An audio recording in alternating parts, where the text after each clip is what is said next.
and I understand this is 10:30 on the last day of a conference, so thank you for being here. So hopefully I can give you a bit of inspiration and introduce a different way of making a game. So this is me, Katherine BIDWELL, and as it says, indie game studio based in South London. We self-publish our games. All include some elements, handmade elements in some way. So, why make games? Why did we make Lumino City? So first of all, we have a love of telling a story. I think every game designer has that. And we have a love of puzzle adventures. I think it goes back to our nostalgic childhoods of playing Dave the Tentacle, Monkey Island, that kind of thing. So we feel like it's a genre that should be celebrated, and that's why our last two major releases have been puzzle adventures. I'm going to talk to you first about Loom, which is the prequel to Lumino City. Again, this was all made by hand. There's Luke, our co-director, sitting there, and that gives you an idea of the scale we're working on. So here's a shot from the final game.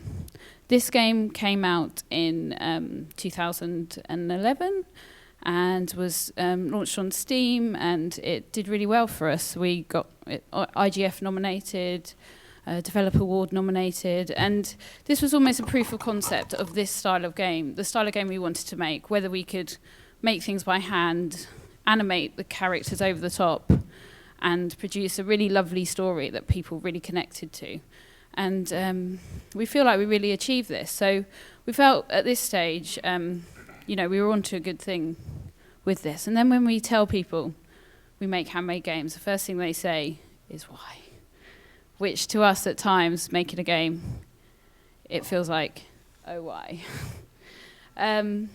So I'm going to try and explain why we make games by hand. Making things by hand breaks down the wall between the intention and final artwork. In other words, as an artist, you get more immediate and truer representation of your idea. What I mean to say is, as a viewer, you can more easily see the intention of the artist. That is, the work feels more human, and it can simply be summed up in "it's got soul," which I think is really important for video games. I'm aware that some of this wasn't even clear to me at the time. Must also be because we like making things. It sounded impossible, and it seemed like fun. So the sounded impossible has gone through Lumino City's production from start to finish. Again, as I mentioned, we made Loom first, so we kind of knew what we were doing. But in terms of scale, Lumino City was on a completely different scale than we ever thought would be possible. To give you an idea, this is the filming of Loom, the first game we made. And as you can see, this was literally filmed in our best friend's mum's front room. So a typical indie budget was applied to this game. So again, this is Loom's final model. So you can see it's about a metre by a metre. We're able to get it in a suitcase to take it to Tokyo Game Show. So that kind of gives you an idea of the scale. This is Lumino City's scale. So again, we upped the process by tenfolds, really. Tenfolds and more. The small sort of house you see on your left here is probably the same size in terms of the amount of games that the entire Loom had. So we kind of went, yeah, this will work, and then made this crazy big game that has taken 3 years to make. So I'm here to talk about Lumino City, obviously.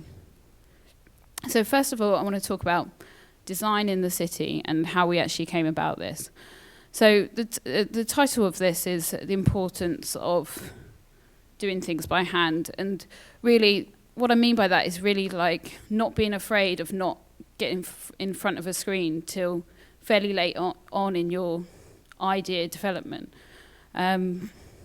We had this sketch before we made Loom, actually. This shows a big city, you know, this was what we always wanted to make, but we just felt we couldn't risk making something like this without first, you know, with no idea whether anyone was going to buy it, whether anyone liked it, whether we'd have a place to sell it. So Loom became pretty much that your house at the start. So we always had this in the background, and this is a sketch of how finally Lumino City was. So you can see we didn't go too far away from those two things. Another really important thing that happened when we started developing this, so we were sitting in a cafe and we saw this. We looked up and we saw this design. We were like, hang on, someone's thinking completely, you know, along our thoughts. It was one of those like serendipity moments where, you know, you can see how similar they were. And this was Katrina. We looked her up. We looked up her email address on the cafe, you know, wall of who's this person that seems to be completely on our wavelengths. And she was a graduate of architecture, and this was her final piece. So we were like, we need to get in touch with this person. So we got in touch with Katrina, and she was really up for working with us at this stage. We said, like, we're making games, and she was like, oh, I've never played a game, I don't know. But it was really important time for us with this collaboration, and I think it's a really good thing to work with people that don't work in the games industry. It really brought a fresh approach to how we develop this game.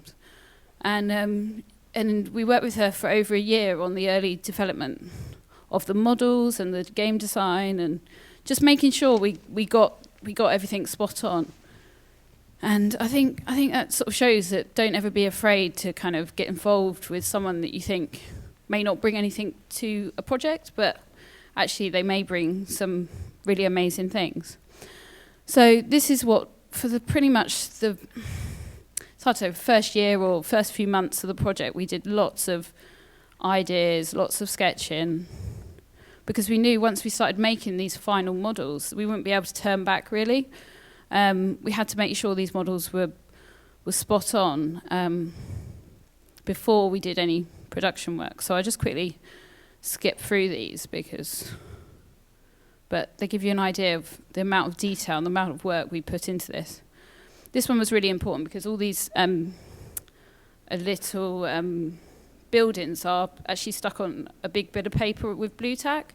So we were able to like go, oh, so when Lumi needs to go down into the mine or something, how can we get from the balloon house, Sky Garden down to the mine? And we could literally just move things around on paper and make sure the flow made sense.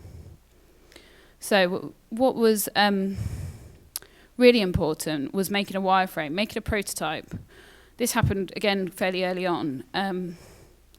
As I say there, the idea must be proven before model making, as once we made these models, we couldn't change anything. So this is just an example of the crane scene. I don't know if anyone's played it, but you can see it's really similar to how it eventually looked. And we got testers into the studio, and they tested through the game in this really primitive form, and just played the games, made sure they were fun. And because it's so basic, we were able to change things like on the fly and stuff like that, and just be confident in. It gave us some confidence that we knew what we were doing when we made the model. Right, so I'm going to go through a model from start to finish, and I'm going to talk about the Gatehouse, which is the first house you get to when you arrive at Lumino City. So this is a sketch that Katrina, who I mentioned before, worked on. And yeah, we were like, yeah, I really like this. This looks great. It's we had the gate in the middle that you had to get through as a puzzle there. We had the lemons growing through the buildings, which is another important part of the puzzles. And then we made these what we called like 3D sketches. So for Katrina, being an architect graduate, she could make these as quick as me and Luke could draw them. So for her to make a cardboard kind of sketch was really easy for her. And that meant as well that we could then sit the model down, take pictures, work out camera angles. So this is again a really important process that was quick, easy, but really told us a lot about what we needed to know about how we could move around this scene. We then got a visual artist to just like work on a few colour things, because at that point we'd still only been working in black and white. So again, this brought another added layer of life to what we wanted to achieve. We then did prototype models. As this was the first model we did, we kind of really took our time with this stage. As we got further on into the developing of the models, we really we got a lot quicker at this. We then started working on the final model. And again, everything you see is made by hand. So we had lights in these. This sort of gives you an idea of the scale. And again, all wired up with doll's house lights. You can see it coming together. And this is how that scene looks in the final game. So I just want to talk about reduction in scale plus increase in scope made for new techniques. As I mentioned, like Loom was one of the first, the first game we made like this, and we were changing completely how we made these models now. So we had to try some new things. Laser cutting was one of them. This is how it looks on screen in an Illustrator file. This is it being cut at a laser cutter. This is how it is on the laser cut bed. And then this is what we got in the office. And as you can imagine, it's like the hardest jigsaw puzzle ever, because you got them back and you're like, what did we want this for? So we've still got lots of small bits that we've got no idea why we got them cut. But what laser cutting meant was, we could actually do really precise things. The pulley you see up there, that actually turns, so that actually becomes a functional game design tool, really. That meant we didn't have to then reanimate that in Flash or whatever. It was everything worked when you're working to such precise laser cut objects. So other techniques we used were small motors. You can see this windmill here at the top there. We're like, how are we going to get that windmill turning? Ta-da, Amazon microwave motors. So you can see we're putting in a microwave motor there. It happened to turn at precisely the right sort of speed we wanted. And this is it turning in the final game. So yeah, again, all for real. There's no trickery there. It's just literally a motor in some cardboard. We then had big motors. We worked below some set designers, and they were able to help us out. I'm just aware of time, so I'll go a bit quickly. So stop motion was another technique that we hadn't used before. That there was one particular scene we knew we had to use. We were inspired by Kowloon City. These apartments sort of on top of each other, everyone sort of crammed together. We felt like the city dwellers would be able to, be quite an interesting game if we took this idea and see how this would work in Lumino City. We then put together a wall of apartments that Lumi has to climb over. Again, we prototyped this really simply in Flash. We had marks on each one of what keynote they'd have to hit at a certain time. This is how they sit in Lumino City. And then this is still a rough edit. In the final game, it looks a lot more polished, but you give you an idea of what we were able to achieve with stop motion. So metalwork we used as well. Luke, a co-director's dad, is a jewelry designer, and he made a canteen for us for one of the scenes. Again, this is how this appears in the final game. Motion control cameras. This was the big thing really that sort of was a brand new technique we used. We had one day we could only afford to hire this for one day. We had to have it all set up perfectly. And yeah, we did make sure it was all storyboarded, so we knew exactly what shots we wanted. And here's a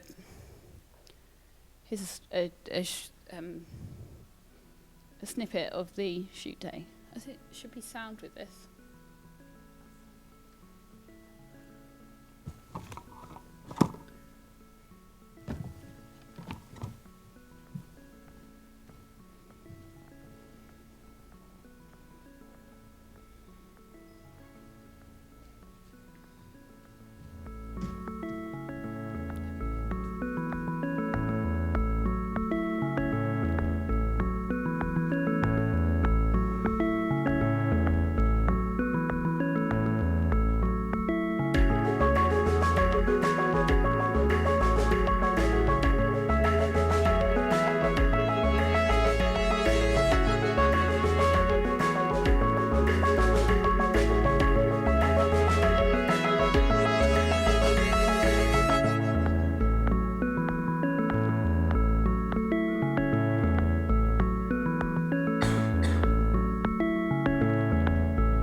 Great. So I've only got 5 minutes left, so I'm just going to go through these quickly.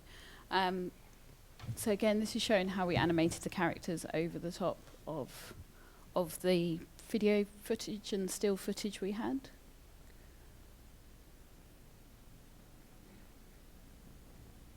This is Lumi going up a ladder.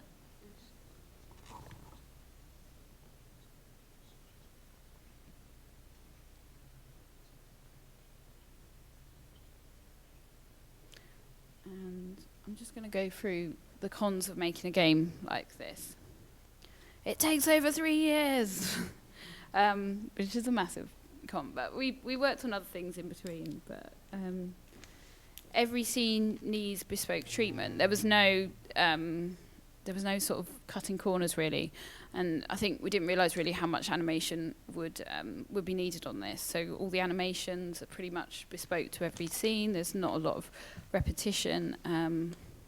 Yeah, every door you can only use once, sort of thing. It's a real crafted game really. Again, as I said about the motion control day, we had to memorise the entire game for one day's filming. So we were making decisions back then in 2012 that we were still, had to stand by when we finished the by the end of the development. So, again, you can't change anything after you filmed it. The filming day was the exteriors, so we did the interiors separately. But again, the moves and the way it flowed and the way it finished, and we really couldn't change this. You might get a scalpel in the foot. That was a close shave that day. A dog might try and eat your game. Example, we were walking to the TV studio, which was just a few doors down, and a dog took an interest in one of the models. So I've talked a lot about the negatives. So what am I thinking now on the other end of development? This is definitely a labour of love. We woke up every morning and wanted to get into work and work on this game, and for a game to still have, for us all to still have that passion for it 3 years in, I think it's really remarkable that Lumino City just interested us, and we loved it, up until we released it. It's and I think that's really important. We honestly just loved this game. We didn't compromise on anything. We wanted to put everything we could possibly possibly do into it. So a bit about his current history. We launched on Steam in December, launched on Mac Store January 2015. It was Editor's Choice on the Mac Store, which we're really pleased about. It's been nominated for the Indie Prize Showcase here, so we'll find out in about an hour whether we've won anything or not. DICE Awards, Outstanding Achievement in Game Direction, and we're at the Independent Game Festival next month at GDC. And I'm just going to show a quick snippet of the trailer, and to give you an idea if you haven't seen it yet.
Thank you. That's the end of our presentation. Feel free to get in touch or ask questions now and take a look at the game downstairs at the Indie Prize. Do you have, guys, any questions? I have a question. Which games, I don't know, movies or books inspire you to create this game? Where did you get the inspiration? It's a hard question because so much inspires us. I guess I don't know, everything from like the Aardman animations, the stop frame stuff, to games like Machinarium, and we really love films, so like films like Richard Linklater, stuff like that, and how things look. But really inspired, and especially with this one, architecture was a massive inspiration, like Scandinavian architecture and things like that, and I think that's really come through. So there's lots of different inspirations that we've put into Lumino City. I think it all just comes together in a big pile. And is it games coming only on PC, or you're going to make a mobile version? We're working on the mobile port, the iOS port at the moment. So we're hoping that will come out sort of maybe late spring, early summer. Cool. More questions, guys? Hi, I wanted to know if, since you said it took 3 years and a lot of it had to be planned, do you feel that you made some evolution in your adaptation to game design? Since at the end, did you feel that there were scenes you would design differently in terms of gameplay, or you really held by the initial decisions?